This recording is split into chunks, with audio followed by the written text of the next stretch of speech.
Okay, so mga paps, good morning po ulit sa inyo. Ngayon nga ay March 26. Silipin naman natin ngayon, no? Mahigit 1 week nung huli tayong bumisita dito sa Open Canal. Kung maalala ninyo ay in-update nga po natin yung CALAX, yung WB1 or yung Waterway Bridge 1, no, na tumawid na nga po sa ibabaw ng Open Canal itong Cavite Laguna Expressway, no. So ngayon nga po ang pakay natin ay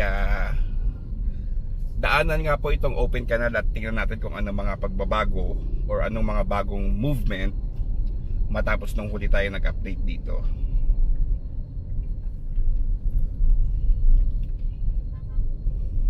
So nakita ko nga po, no, dun sa huling update nung isa sa ating kaibigan na si Neb Andro.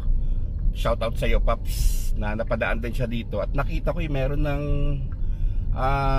center or light post sa center island nitong kahabaan ng Open Canal, no, diyan sa may pagkalagpas ng bagong fire and police station. And nabanggit ko nga rin po nung huling vlog natin, dun sa tabi rin ng fire and police station ay meron na nga pong itatayong isang commercial building. So yun nga po, unti-unti na nga pong nagsusulputan itong mga commercial establishments dito nga po sa kahabaan ng Open Canal. And also mga Paps, hindi pa po tapos tong Open Canal project So may nagko-comment po kasi bakit daw lubak-lubak, ganyan, no. So hindi pa po siya tapos, ginagawa pa po ito sa kasalukuyan. And makikita rin natin, no, yung kaliwang banda natin ng alam ko part pa yan ng expansion nitong Open Canal. At ito sa kanan naman, yung may harang ay yun nga, semento na yan ng Maynilad, no. Mukhang final na yan.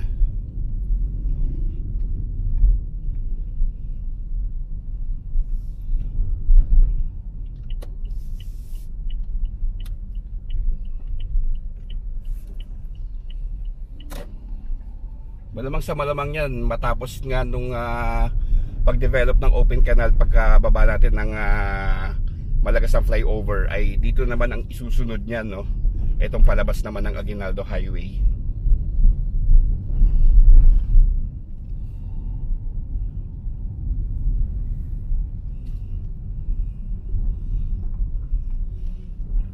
Yung sa kanan mga Paps, yung service road nitong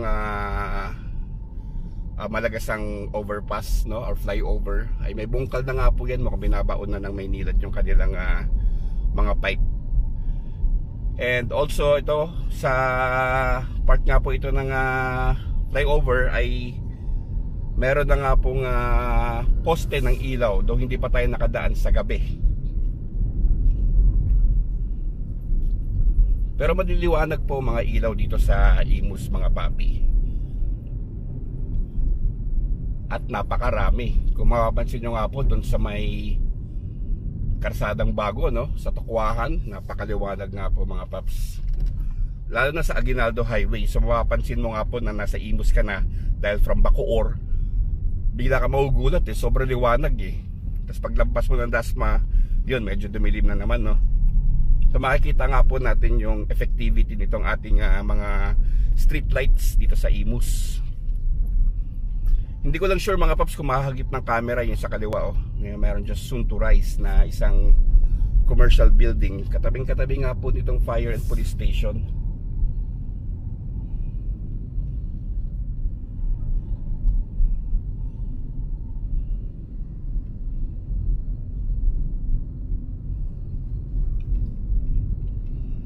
Okay, ayan na nga mga Paps, yung mga poste ng ilaw dito sa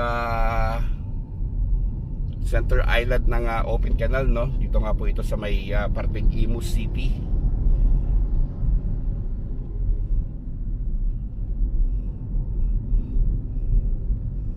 Yan, Ayan, so kitang kita naman po natin kung gaano karami na pailaw yan. Sigurado napakaliwanag yan mga paps.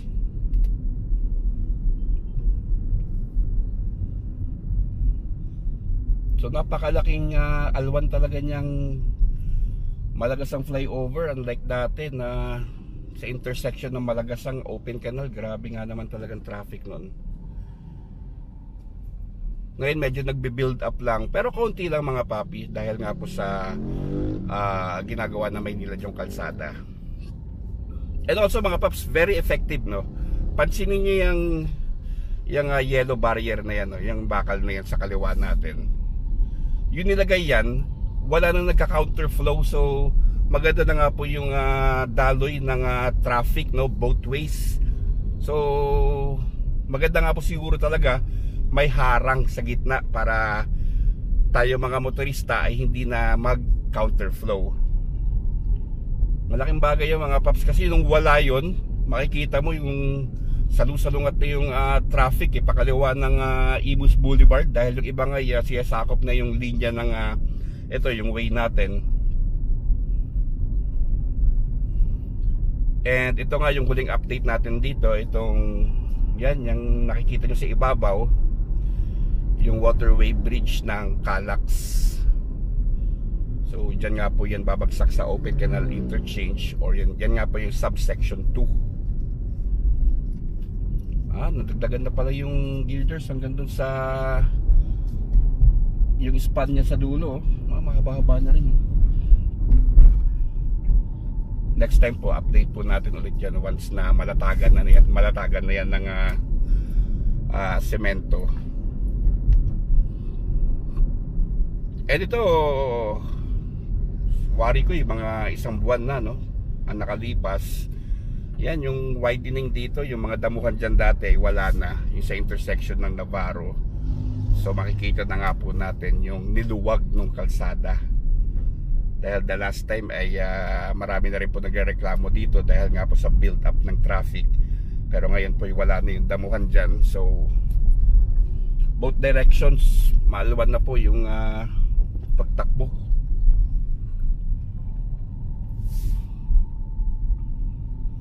And hindi kalayuan, syempre makikita na natin dito yung mga cranes, no, para dyan sa SM City General Trias. So ito yung kaliwa natin, patuloy pa lang paggagawa dyan, no, sa pag-widen nga nitong open canal. Dito na po ito sa part ng General Trias.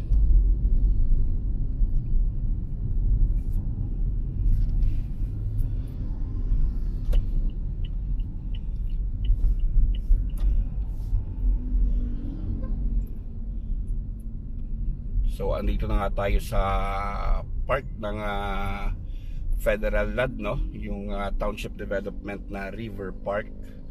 Ito po yung River Park North. Yung River Park South po, na doon po yung sa kabilang banda, pagtawid ng Arnaldo Highway. Sakop pa nga nun po hanggang Mayor's Drive, no? So ganun po siya kalawak. 600 hectares yata ito kung di ko nagkakamali mga papi.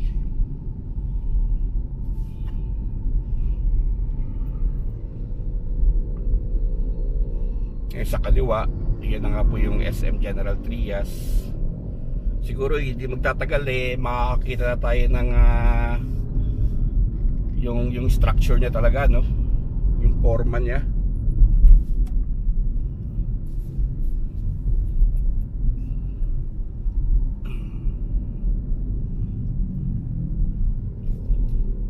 Maganda siguro dito mga paps, lagyan na rin ng marker, no, yung kalsada, yung mga linya, kasi medyo malilito pag bago ka nag-drive dito, hindi mo mapapansin, maya-maya kasalubong mo na pala yung mga sasakyan na pasalubong sa iyo So dapat dito meron ng yun nga, yung linya.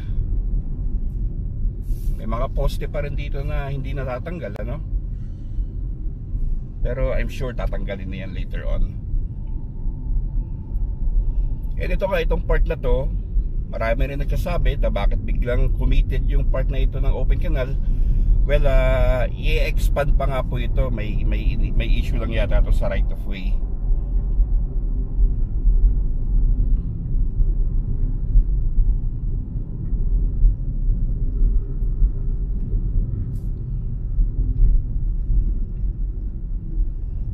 Yan, so from Imus, Aguinaldo Highway up to this point, no, palabas ng Arnaldo Highway, ilang minuto lang po natin kinuha yan mga paps. Napakabilis na nga po ng biyahe ngayon. O yung mga bato dyan sa gilid, oh, parang may tama. Siguro nabanggayan. Well, malalaki rin kasi yung truck na dumadaan dito eh. Pero dati, years ago, grabe yung lubak dito mga papi. Kung nasubukan nyo po dumaan dito, talaga naman. Tsaka ang haba ng traffic. Dahil nga sa lubak. Kakaroon ng ripple effect yan sa mga sasakyan eh, yung nasa likod. Ito yung expansion nya. Itong sa right side natin, yung mga establishments pa dyan, malamang yan tatamaan yan. Kasi yung alignment talaga nitong open canal ipatawid doon sa kabila, no? Yung palabas na yan ng Governor Ferrer. Na-feature na rin natin yan mga paps, yung bagong segment nga nung open canal pagtawid dyan sa may sa tabi ng barangay hall ng Pasong Kamatsili dyan. Pero tayo, next time na natin i-update yan, pasok muna tayo sa Arnaldo Highway at meron lang po tayo lalakarin. Gusto ko nga lang po ipakita sa inyo yung development a week after nitong update natin dyan sa open canal. Ito Arnaldo Highway na ito mga paps, palabas to ng Governor's Drive, no, sa Santiago. Pag dire-diretso natin,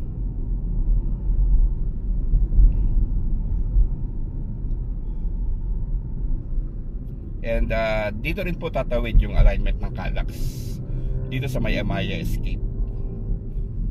Yung sa kaliwang banda natin meron ng may tulay na dyan eh, oh.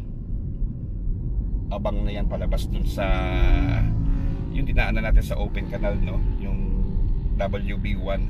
Ayan, kung makikita nyo nga po mga paps, may nakaabang na dyan para patungan ng girder, no, patawid ng Arnaldo Highway. At na-clear na nga po yung isang parang compound yun eh, dito sa kaliwang banda natin, yung mga malalaking bahay. Na-clear na nga po para dito sa pagtawid ng Calax sa Arnaldo Highway. Okay, so I'm guessing mga paps, yun lang po muna yung ating maiksing update dito nga po sa open canal. Hanggang sa susunod po, maraming salamat.